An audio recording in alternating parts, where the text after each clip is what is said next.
নমস্কার দর্শক, আমি দুর্লভ, আপনারা দেখছেন দুর্লভ বাংলা। দর্শক, আপনাকে একটা খুশির সংবাদ দিচ্ছি, সেটা হচ্ছে যে বাংলাদেশ দখল, যদিও ভারত দখল করেনি, মানে বাংলাদেশ দখল কিন্তু ভারত দখল করেনি। তাহলে কে দখল করলো? সেই আরাকান আর্মি, আরাকান সৈন্য দল, হ্যাঁ, আরাকান বাহিনী দখল করেছে বাংলাদেশ। তাও আবার 275 কিলোমিটার। দর্শক, 275 কিলোমিটার এই বাংলাদেশের এরিয়া দখল। তো এই বাংলাদেশ যে এই লুঙ্গি বাহিনী অনেক ফুটানি মারছে এবং কি বলছে 4 দিনের মধ্যে ভারত দখল করে নেব, কলকাতা দখল করে নেব। 4 দিনের মধ্যে তো আপনাদের বাংলাদেশ দখল হয়ে যাচ্ছে। আপনাদের জায়গাটা আপনারাই সুরক্ষা দিতে পারছেন না বা দখলে রাখতে পারছেন না, অন্য কেউ দখল করে নিচ্ছে। তো আপনাদের কি হচ্ছে আর কি? ওই লুঙ্গি পরে ভাষণ দিলে, মুখটা দিয়ে ফুটানি মারলে হবে না।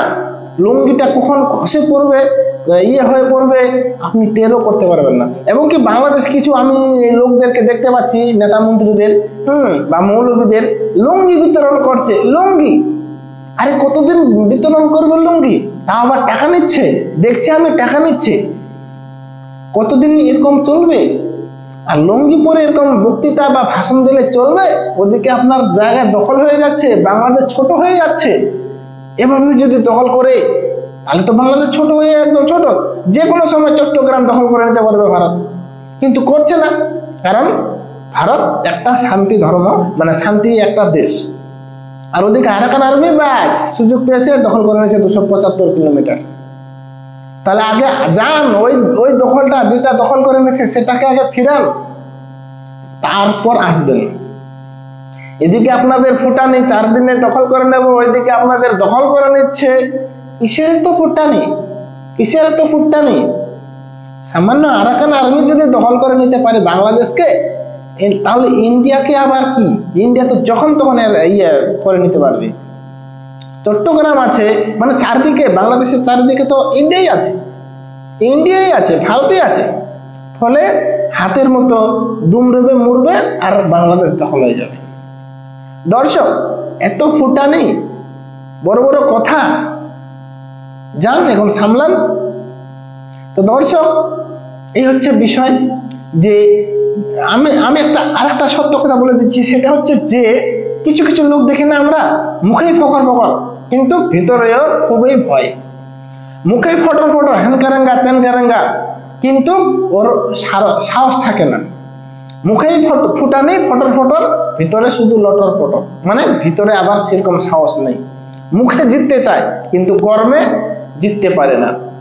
তো সেরকম অবস্থা বাংলাদেশের, মুখেই ফটর, কিছু করতে পারবে না। লুঙ্গি বাহিনীর দেশ, কি করবে? আর লুঙ্গি বিতরণ করবে, কি করবে? আর ওখানে দেখাচ্ছে কি, এর আগে আমাদের বিদেশ মন্ত্রীর সঙ্গে বাংলাদেশের বিদেশ মন্ত্রী করেছিল, বৈঠক করেছিল, এবং কি সেখানে বলেছিল যে দয়া করে আপনি, মানে ভারতকে বলছিল আর কি, যে ভারতে আসা দ্রব্য পণ্য বন্ধ করবেন না, আসতে দাও, বাংলাদেশে আসুক।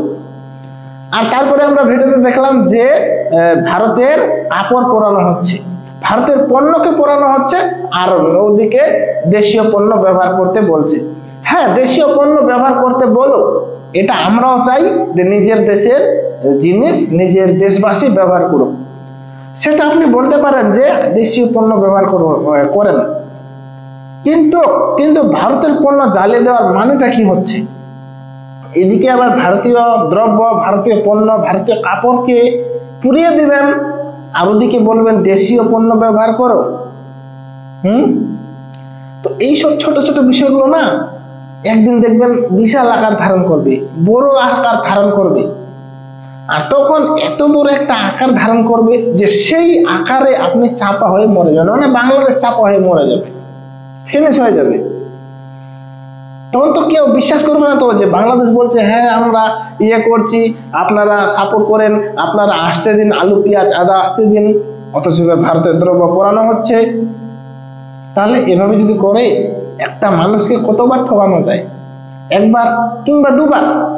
একবার ঠকানো যায়, কিংবা দুবারও ঠকানো যায়, কিন্তু তারপরে তো ওর কথাই শুনবে না, কোনোদিনও কথা শুনবে না। তখন অবিশ্বাস তো অবিশ্বাসই থাকবে। ফলে বাংলাদেশের অবস্থাটা একদিন সেরকমই হবে। ভারত এখনো চায় যে স্বাভাবিক অবস্থায় আসুক, আমরা সাহায্য করতে রাজি, কিন্তু এভাবে যদি করতেই থাকে তাহলে তো ভারত একদিন এমন আসবে যে মুখ ফিরিয়ে নেবে, আর তখন বাংলাদেশ যতই করুণা হাত পা ধরুক ভারত দিবে না।